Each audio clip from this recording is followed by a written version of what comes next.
के कारण लोग परेशान हैं। जिले का तापमान 42 डिग्री तक बने रहने की संभावना जताई जा रही है। बढ़ती गर्मी को देखते हुए डीएम ने सभी स्कूलों को बंद करने का आदेश जारी किया है। गर्मी के कारण दैनिक मजदूरों को भी काफी परेशानी हो रही है। मौसम विभाग के मुताबिक अगले 2 दिन तक गर्मी से कोई राहत नहीं मिलने वाली है। गोपालगंज से मौसम का हाल बता रहे हैं न्यूज 18 संवाददाता गोविंद कुमार। गोपालगंज में भीषण गर्मी पड़ रही है और आज तापमान 42 डिग्री के आसपास पहुंच गया है। ऐसे में आज 8वीं तक के तमाम स्कूलों को बंद करने का आदेश दिया गया है। गोपालगंज के डीएम मोहम्मद मकसूद आलम की ओर से आदेश जारी करते हुए कहा गया है कि आज यानी कि 18 जून और 19 जून को कक्षा 1 से लेकर 8वीं तक के सभी शैक्षणिक गतिविधियां बंद रहेंगी और स्कूलों को बंद रखने का निर्देश दिया गया है। ऐसे में बच्चों को गर्मी से थोड़ी राहत मिली है, क्योंकि आज बच्चे जो है स्कूल नहीं जाएंगे, क्योंकि गर्मी को देखते हुए बच्चों के स्वास्थ्य पर प्रतिकूल असर पड़ने को लेकर स्कूलों को बंद करने का निर्देश दिया गया है।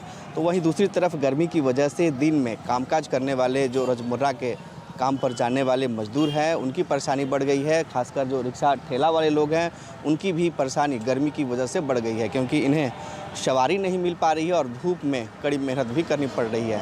ऐसे में मौसम विभाग ने आज तकरीबन 42 डिग्री तक तापमान रहने और लू के साथ गर्म हवा चलने का अनुमान जताया है। मानसून में 48 घंटे की देरी है, तो ऐसे में गर्मी से फिलहाल 2 दिनों तक लोगों को राहत नहीं मिलने की उम्मीद है। गोविंद कुमार, न्यूज 18 गोपालगंज। श्रेया मौत मामले को लेकर बिहार सरकार के श्रम संसाधन मंत्री संतोष कुमार औरंगाबाद में पहुंचे। श्रम संसाधन मंत्री ने कहा कि दोषी चाहे कोई भी क्यों न हो, बख्शा नहीं जाएगा। साथ ही पीड़ित परिवार से मिलने के बाद उन्होंने कहा घटना जघन्य है और इसकी जितनी भी निंदा की जाए कम है। पोस्टमार्टम रिपोर्ट की दोबारा जांच के लिए जिला प्रशासन ने एक टीम गठित की है जो 1 सप्ताह के अंदर अपनी रिपोर्ट देंगे। मेडिकल बोर्ड बनाने के लिए कह दिया गया कि वो जो मेडिकल रिपोर्ट जो दिया है उस मेडिकल रिपोर्ट को प्रशासन भी नहीं मान रही है कि फिर से मेडिकल टीम की गठित होगी, फिर से उसका मेडिकल जांच होगा, इसके बाद पता चलेगा। 1 हफ्ता के अंदर नतीजे पे पहुंच जाएंगे। एकदम भरोसा रखिए, कहीं से कोई बहुत बड़ा प्रभावशाली हो या घर का हो, कोई बचेगा नहीं। चाहे इसमें पुलिस अफसर हो चाहे कोई हो, इसमें बचने वाला कोई नहीं है। और फिर 1 हफ्ता के बाद मैं आऊँगा औरंगाबाद। ऐसा नहीं कि हम लोग आपको सर लग रहा है पूर्वी चंपारण के नेपाल से सटे बॉर्डर इलाकों में शराब, अफीम और गांजा तस्कर काफी सक्रिय हैं। पूर्वी चंपारण से सटे नेपाल के सीमावर्ती इलाकों से मादक पदार्थ की बड़ी खेप पकड़ी जा रही है। इसको लेकर एसएसबी और पूर्वी चंपारण पुलिस काफी एक्टिव है। एसएसबी के जवान चेकिंग पोस्ट पर तलाशी के बाद ही वाहनों को प्रवेश करने दे रहे हैं। गर्मी में भी एसएसबी के जवान अपनी ड्यूटी में कोई कमी नहीं छोड़ रहे हैं। लगातार जो शराब तस्कर हो या अफीम तस्कर हैं वो काफ़ी सक्रिय हो गए हैं। खासतौर पर जो बॉर्डर वाले इलाके हैं वहाँ पर जो तस्कर हैं वो काफ़ी सक्रिय भूमिका अदा कर रहे हैं। वैसी स्थिति में जो नेपाल से सटे जो बिहार का इलाका है वो ओपन इलाका है। वहाँ पर जो सीमावर्ती इलाका है वहाँ पर जो है खुला जो है इलाका है। वैसी स्थिति में जो तस्कर हैं वो इसी रूट से जो है वो शराब हो, अफीम हो या गांजा हो उसकी तस्करी करते हैं। वैसी स्थिति में जो चेक पॉइंट बनाए गए हैं जहाँ पर एसएसबी के जवान जो है वो तैनात हैं और 71वीं वाहिनी एसएसबी की जो यूनिट है वो यहाँ पर तैनात है।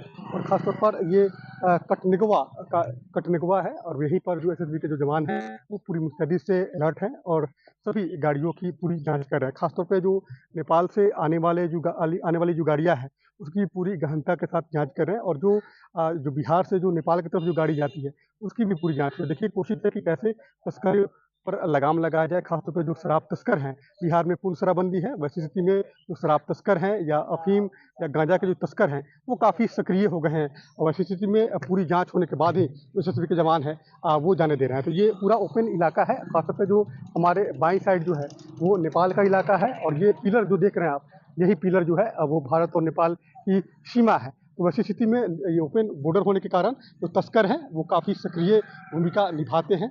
लेकिन तस्करों पर कैसे लगाम लगाया जाए इसको लेकर जो है पूर्वी चंपारण की पुलिस हो या एसएसबी के जवान हैं वो पूरी मुस्तैदी के साथ जो है अलर्ट हैं और ख़ासतौर पर तमाम तस्करों पर लगाम लगाने के लिए पूरी मुस्तैदी के साथ जांच के बाद ही वाहन या व्यक्ति हो उसको भारत के अंदर प्रवेश दिया जा रहा है। उनिश कुमार, न्यूज 18 पूर्वी चंपारण। बेतिया में नेपाली हाथियों के आतंक से वाल्मीकि टाइगर रिजर्व और आसपास के इलाकों को मुक्ति मिलने वाली है। नेपाल के चितवन नेशनल पार्क से नेपाली हाथी को वाल्मीकि रिजर्व में नहीं जाए इसके लिए घेराबंदी शुरू कर दी गई है। तार की घेराबंदी में विद्युत तकनीक के माध्यम से हाथियों के नेपाल के जंगल से बाहर निकलने पर रोक लगाई जा रही है। नेपाली हाथी का झुंड अक्सर सीमावर्ती इलाकों में तबाही मचाती है। नेपाल बॉर्डर के ग्राउंड जीरो से जानकारी दे रहे हैं न्यूज 18 संवाददाता मुन्ना राज। नेपाली हाथियों के आतंक से निजात के लिए पहल शुरू की गई है और वाल्मीकि टाइगर रिजर्व और चितवन नेशनल पार्क के बीच में सहमति बन गई है। तो नेपाल के चितवन नेशनल पार्क से अक्सर हाथियों का झुंड वाल्मीकि टाइगर रिजर्व के आसपास पहुंचते थे और इन गांवों में भारी तबाही मचती थी। तो हम तस्वीरें आपको दिखाने की कोशिश कर रहे हैं। जो चितवन नेशनल पार्क और वाल्मीकि टाइगर रिजर्व की खुली सीमाएं एक दूसरे से मिलती है और तमाम जैसी नदियां हैं और जंगल का जो इलाका है जिसके माध्यम से नेपाली हाथियों का झुंड अक्सर वाल्मीकि टाइगर रिजर्व के आसपास इलाकों में पहुंचता है। तो आप देख सकते हैं तस्वीरों के माध्यम से कि चितवन नेशनल पार्क की ओर से इसकी घेराबंदी की व्यवस्था की गई है कि विशेष तौर पर नदियां के माध्यम से या फिर जो जंगली रास्ते हैं उनके माध्यम से जानवर वाल्मीकि टाइगर रिजर्व तक नहीं पहुंचे। तो विशेष तौर पर जंगली हाथियों का आतंक अब जरूर रुक जाएगा और इसके स्तर पर कई बार देखा गया था कि वाल्मीकि टाइगर रिजर्व और बिहार के तमाम इलाकों में जंगली हाथी पहुंचते हैं और भारी तबाही मचाते हैं। इसी को देखते हुए वाल्मीकि टाइगर रिजर्व की तरफ से भी कई बार आपत्ति की दर्ज कराई गई थी और भारत और नेपाल के बीच में जब भी कभी बैठकें हुई तो इसका पर भी गंभीरता से चर्चा हुआ है।